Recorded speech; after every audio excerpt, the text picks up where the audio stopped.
बिहार में रविवार को 112 नए कोरोना पॉजिटिव मरीज मिले हैं। इसके साथ ही बिहार में कुल कोरोना पॉजिटिव मरीजों की संख्या 7665 पर पहुंच गई है। हालांकि राहत की बात यह है कि इनमें से 5367 लोग स्वस्थ हो चुके हैं। अब तक बिहार में कोरोना से 54 लोगों की मौत हो चुकी है। रविवार को बिहार में एक ही दिन में 3 कोरोना संक्रमित मरीजों की मौत हो गई।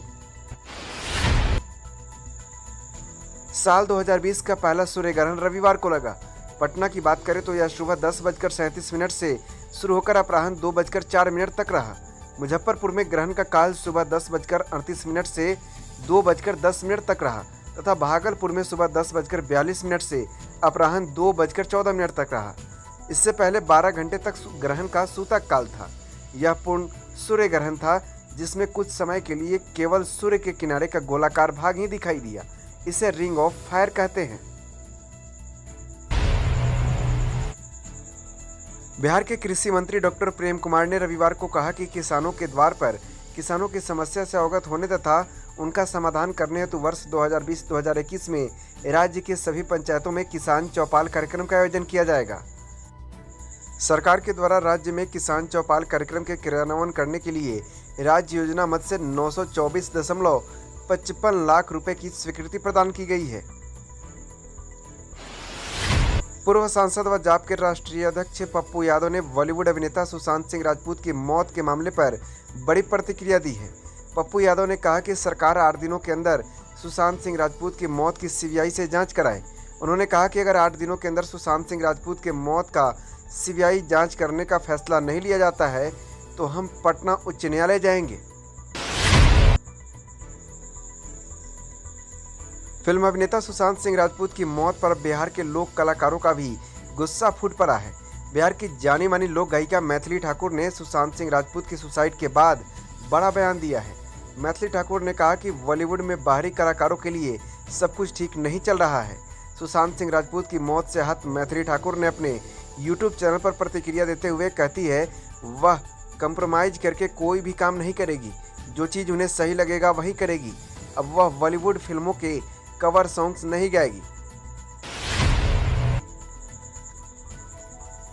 महागठबंधन में जीतन राम मांझी का फॉर्मूला -आरजेडी महज 24 घंटे के भीतर ही फेल हो गया।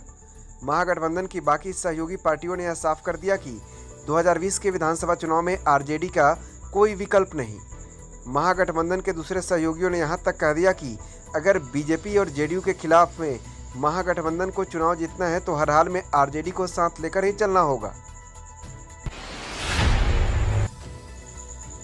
Central selection board of constable CSBC ने Bihar police constable admit card 2020 के लिए जारी कर दिया है। आवेदन करने वाले अभ्यर्थी बिहार पुलिस की आधिकारिक वेबसाइट csbc.bih.nic.in पर जाकर अपना हॉल टिकट डाउनलोड कर सकते हैं।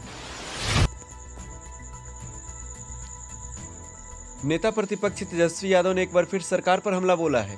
तेजस्वी यादव ने अपने ट्विटर पर एक वीडियो ट्वीट करते हुए लिखा, नीतीश सरकार देश की सबसे नाकारा, विफल और निकम्मी सरकार है। इनके 15 वर्षों के कार्यकाल में बिहार के हर दूसरे घर से पलायन हुआ है। सुप्रीम कोर्ट के आदेश के बावजूद श्रमिकों को बिहार में रोजगार नहीं मिलने एवं भूखमरी के संकट के चलते मजबूरी में उन्हें वापस पलायन करना पड़ रहा है। तेजस्वी के इस ट्वीट के बाद जेडीयू नेता प्रियरंजन ने कहा कि तेजस्वी यादव को अपने माता पिता का कार्यकाल याद करना चाहिए। प्रियरंजन ने कहा कि नीतीश कुमार के शासनकाल में सबका विकास हुआ है, लेकिन लालू फैमिली का जब तक बिहार में राज चला अपने और अपने परिवार के लिए विकास किया। सभी मजदूर भाइयों को मनरेगा सहित अलग अलग योजनाओं से बिहार में ही रोजगार दिया जा रहा है। नेपाल के पहाड़ी और तराई क्षेत्रों में रुक रुक कर हो रही बारिश से उत्तर बिहार के कई इलाकों में गंडक व बूढ़ी गंडक उफनाने लगी है। चंपारण के दियारावर्ती गांवों पर बाढ़ का खतरा बढ़ता जा रहा है। यद्यपि मुजफ्फरपुर मिथिलांचल में रविवार को नदियों का पानी स्थिर रहा। मुजफ्फरपुर के गायघाट में आधा दर्जन जगहों पर बागमती के कटाव का दौर थम गया है। वाल्मीकि नगर बराज से रविवार को 1.63 लाख क्यूसेक पानी गंडक नदी में डिस्चार्ज किया गया। पश्चिमी चंपारण के कई हिस्सों में गंडक का पानी लगातार बढ़ रहा है। दियारावर्ती इलाके के लोग ऊंचे स्थानों पर शरण ले रहे हैं। मुजफ्फरपुर के बेनीबाद में बागमती के जलस्तर में 24 घंटे में 25 सेंटीमीटर की कमी आई है।